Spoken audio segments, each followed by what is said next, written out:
और इस वक्त मैं हूँ वैशाली ज़िले के गुरौल प्रखंड में।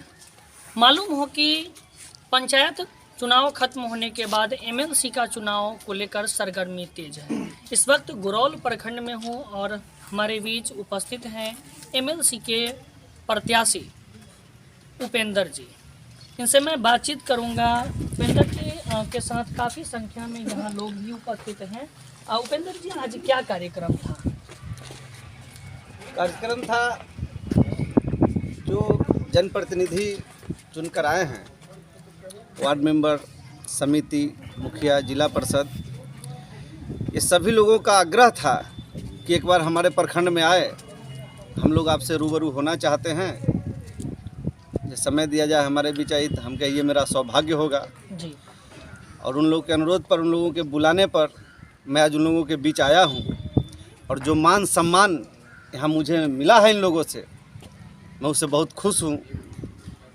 लगातार 2-3 महीने से आप जिले के अलग अलग प्रखंड में जनसंपर्क कर रहे हैं। ये चुनाव लड़ने का मूड कैसा है?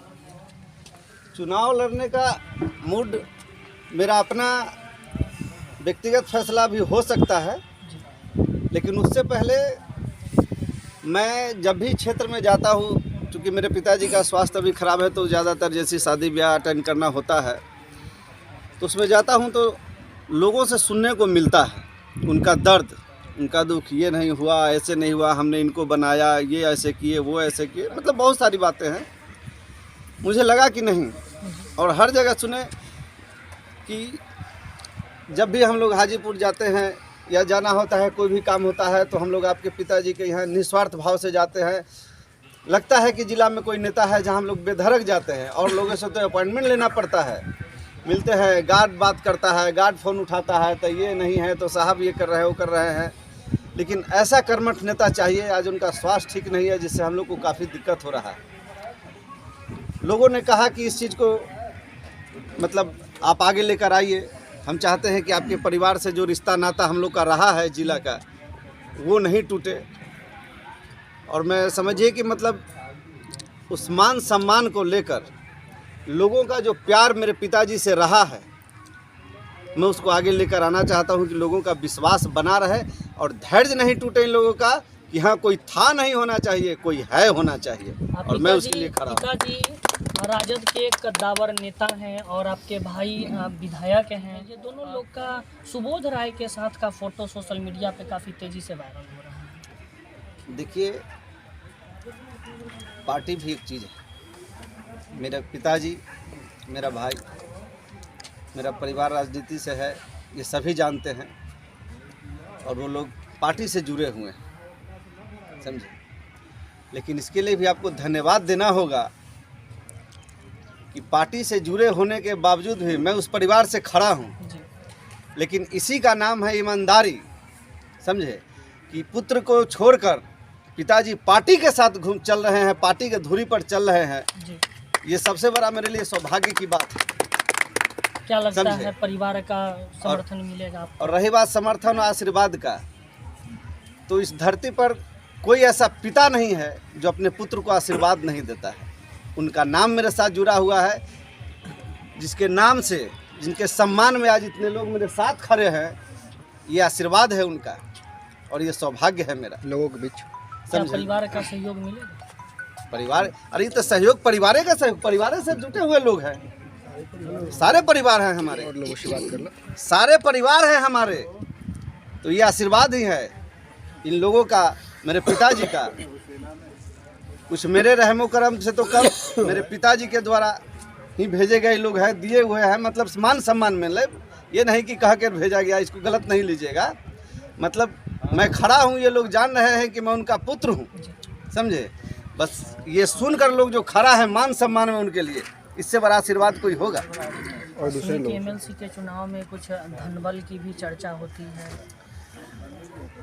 देखिए, कहने वाले तो बहुत कुछ कहेंगे, लेकिन ये जो वोटर हैं, वार्ड मेंबर, समिति, उनको बदनाम करने का काम किया जा रहा है कि मैंने पैसे से खरीद लिया, वो पैसे से वोट दे रहे हैं।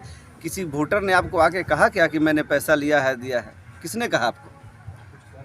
ये प्रोपोगेंडा फैलाया जा रहा है, लोगों को बदनाम करने का काम किया जा रहा है कि 10-20 हज़ार में हम खरीद लिए उसको। ये गलत है।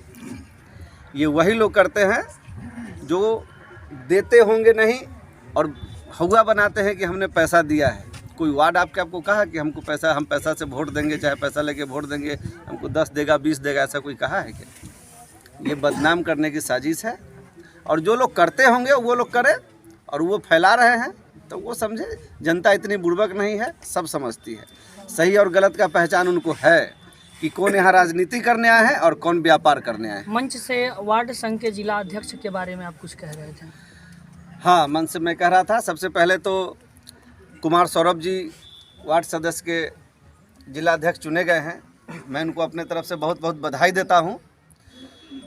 और बधाई के साथ साथ मैं उनका कायल भी हूँ, इसलिए कि भरी सभा में और भरे मन से उन्होंने कुछ बातें कही निस्वार्थ भाव से। वो एक मिसाल है और लोगों को जागरूक करने का ये संदेश है कि जैसे वो कहे कि हमारे वार्ड भाई का पता चला है कि लोग बोली लगा रहे हैं, एक चादर और 5,000 10,000 रुपया। उन्होंने खुद कहा कि इस चीज़ से आप लोग बचिए। हम लोग कोई भेड़ बकरी नहीं है जो कोई आकर हमारा दाम लगा रहा है।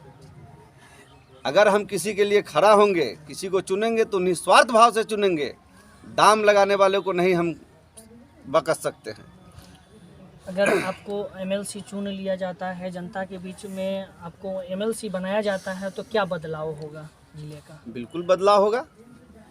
अभी तक आप पता कीजिए कि एमएलसी जो हैं, क्या वो जो वोट देकर इनको भेजे हैं वार्ड सदस्य समिति, ये उनका काम है उनके कमी को, उनके मजबूरी को, उनके दुख दर्द को वहाँ रखना।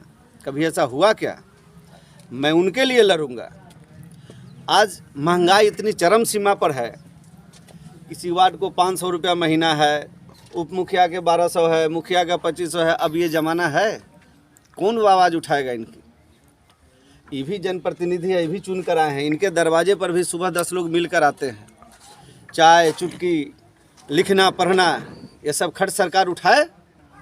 जीते हुए जनप्रतिनिधि को उठाना चाहिए। इसके लिए आवाज़ कौन उठाएगा? मैं उठाऊंगा। जब तक कोई उठाएगा नहीं तो पता कैसे चलेगा? मैं लड़ूंगा इसके लिए, और जो कमी है मैं उसको सुधारूंगा।